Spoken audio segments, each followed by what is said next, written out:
Daily Bible reading, Joshua chapter 23.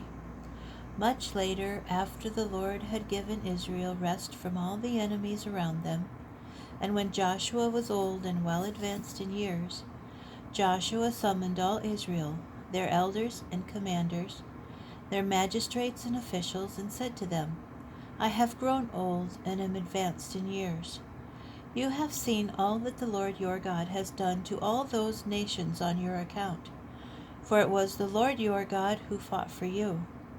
See, I have allotted to you by your tribes the territory of these nations that still remain, and that of all the nations that I have destroyed, from the Jordan to the Mediterranean Sea in the west. The Lord your God himself will thrust them out on your account, and drive them out to make way for you, and you shall possess their land, as the Lord your God promised you. But be most resolute to observe faithfully all that is written in the book of the teaching of Moses, without ever deviating from it to the right or to the left, and without intermingling with these nations that are left among you. Do not utter the names of their gods or swear by them. Do not serve them or bow down to them, but hold fast to the Lord your God as you have done to this day. The Lord has driven out great, powerful nations on your account, and not a man has withstood you to this day. A single man of you would put 1,000 to flight, for the Lord your God himself has been fighting for you as he promised you.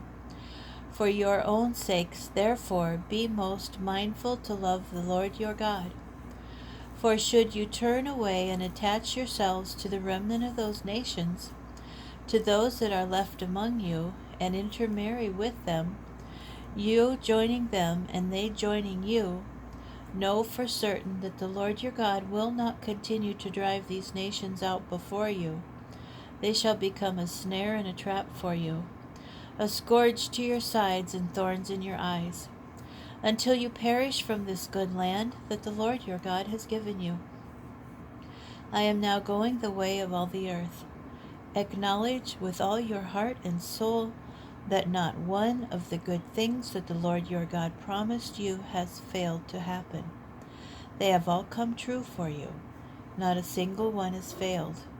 But just as every good thing that the Lord your God promised you has been fulfilled for you, so the Lord can bring upon you every evil thing until he has wiped you off this good land that the Lord your God has given you. If you break the covenant that the Lord your God enjoined upon you, and go and serve other gods and bow down to them, then the Lord's anger will burn against you, and you shall quickly perish from the good land that he has given you.